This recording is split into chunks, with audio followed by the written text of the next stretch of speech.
నమస్తే. ప్రస్తుతం మనతో పాటు ప్రముఖ రాజకీయ విశ్లేషకులు ఇమ్మంది రామారావు ఉన్నారు. ఆయనతో మాట్లాడదాం. నమస్తే సార్. నమస్తే సార్, ఇవాళ అంబటి రాంబాబు ఒక మాట మాట్లాడుతున్నారు. ఏంటంటే ల్యాండ్ టైటిలింగ్ యాక్ట్ని కూటమి ప్రభుత్వం రద్దు చేసింది అని చెప్పేసి అంటున్నారు.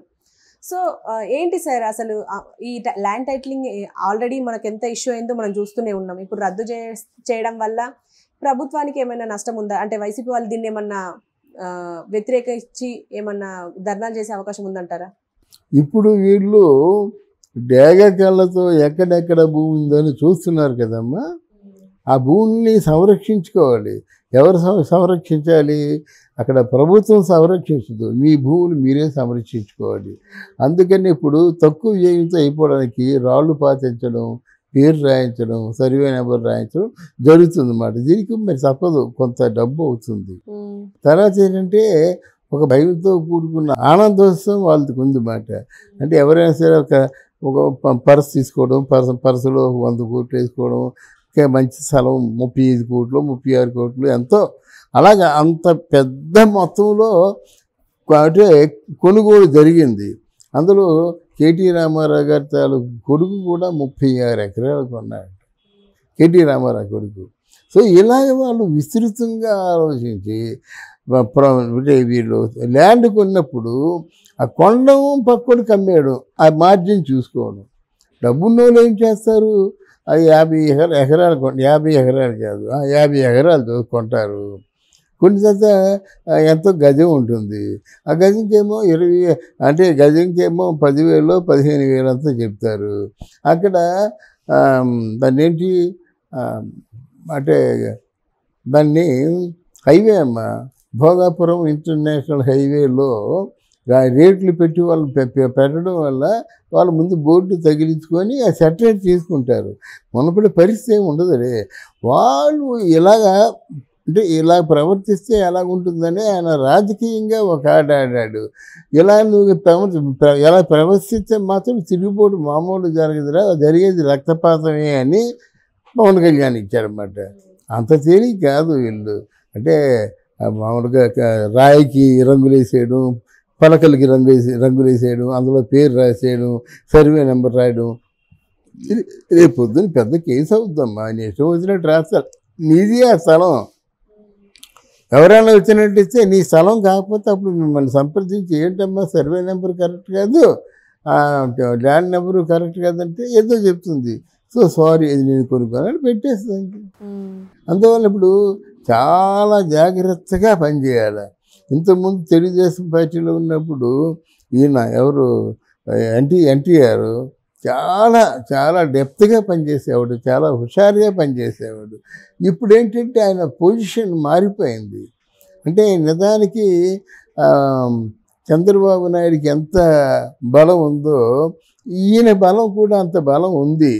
కనుక చంద్రబాబు నాయుడిని నెత్తికెక్కించుకుంటాడు, ఆయన మాత్రం వదలడు. ఎందుకంటే ఏదైనా రక్షించే స్థితి వస్తే మరి జగన్మోహన్ రెడ్డి వస్తాడనమాట. ఈయనేమో ఆ రాళ్ళు అవి తీసుకొని ఆ క్యాన్వాసింగ్ చేసుకొని ఆ వీలుపట్నం మున్సిపాలిటీ వెళ్ళి రిజిస్టర్ ఆఫీస్ దగ్గర ఏమో పెద్ద మోక అందరినీ కుదుర్చుకొని ఆ రాళ్ళు దాన్ని ఏమంటారు అంటే సర్వే రాళ్ళు ఉంటాయి కదా, వాటిని నిలవేస్తారన్నమాట. అంతేగాని లేదు, వాళ్ళకి ఏది అంటే ప్రాబ్లమే రాదమ్మా. ప్రాబ్లం వస్తే వాళ్ళు అంటే తీర్చుకుంటారు. ఎందుకంటే ఇప్పుడు ఈరోజు మన మినిస్టర్లు అందరూ గొప్ప. ఏదైనా ప్రాబ్లం వచ్చినట్టయితే ఎక్కడ మనకి ఎంతమంది ఉన్నారమ్మా, మరి తెలుగుదేశంలో ఎంతో మంచి నాయకులు ఉన్నారు. అందువల్ల వీళ్ళు ఏదైనా ఎంత ముందులా నాటకాలు ఆడడానికి వీలు లేదు. ప్రజలందరినీ సంరక్షించేటువంటి పరిస్థితి ఉంది. అండ్ ల్యాండ్ టైటిలింగ్ని అంటే కావాలనే తీసుకొచ్చి వైసీపీకి దెబ్బేశారు అని చెప్పేసి ఎన్డీఏ ప్రభుత్వాన్ని అంటున్నారు. నిజమంటారా? అదేమి లేదండి, వైసీపీ వాళ్ళు అనడం కాదు కానండి. అంటే ఎలక్షన్స్ ముందు కేంద్ర ప్రభుత్వంతో అందరూ చర్చించాలి. ఈయన చర్చించాడు, చంద్రబాబును ఒకటే చర్చించాడు. నా తాలూకు మన సర్వశక్తులు ఒడ్డేశాను, ఇప్పుడు నా తరం కాదు, నెక్స్ట్ వాళ్ళకి సుఖవంతంగా ఉండేలాగా నేను చేస్తా అన్నాడు. ఆ పార్ట్ నేను తీసుకుంటాను, నన్ను అందరూ అవసరానికి వాడుకుంటున్నారని చెప్పి కన్నీళ్ళు పెట్టుకున్నాడు ఎవరు, ఈయన జగన్మోహన్ రెడ్డి. తర్వాత వాళ్ళని కూడా సార్ మీ వర్క్ మీరు చేసుకోండి, మీ ప్రతిభను మీరు నిరూపించుకోండి, తాలూకు ఆ మేలైన దాన్ని ఏమంటారు పాలన మేలైనటువంటి ఆ, దీన్ని భోజనాలు వంటకాలు చక్క ఆరోగ్యవంతమైన భోజనాలు పెట్టుకోండి, మధ్యాహ్నం భోజనాలని అన్నిటినీ చూసుకోండి, ఎవరు తగ్గొద్దు. మీరు ఎక్కడైనా వేరువేరుగా ఉన్నట్టయితే అందరూ పిలిచి ఒక చోట భోజనం చేయండి. మీకు కావాల్సింది ఒక చోట భోజనం చేస్తే పెద్ద అవ్వదు. ఒక చోట భోజనం చేసి మిగతా ఆ, కొండలు కోనలు ఇంకేం చేద్దాం కూడా చేయండి. అది వాళ్ళ ఆటవిక అంటే దాని తాను ధర్మంగా మాట్లాడారు అన్నమాట.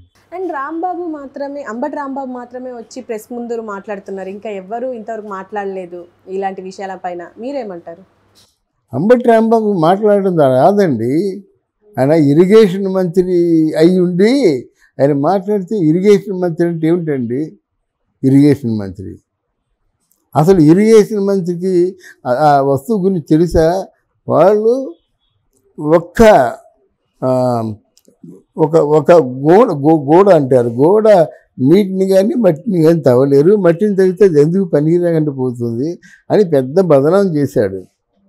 తర్వాత పోలవరం కడుతున్నారంటే ఒకటే చెప్పాడు, ఏమండి మనకు వస్తున్నారు మేధావులు, ఎక్స్పెక్టేజెస్ అందరూ కూడా చెప్పారు ఈ మేళం జరగదని చెప్పేసి, నా వంతు నేను ప్రయత్నం చేస్తున్నానని చెప్పాడు. దాని పెద్ద బిల్డింగ్లు బిల్డప్లను అయితే వీళ్ళందరూ వదిలినప్పుడు కూడా వెళ్తాడు. ఆయనకి ఏదైనా అసలు పదవి గెలవకంటే ఉన్నోడికి మాటలు ఎందుకు విలువిస్తారమ్మా? ఆయన బాగా భారీ మెజార్టీతో గెలిస్తే ఓ మాట మాట్లాడతారు, వస్తారు నమస్కారం పెడతారు.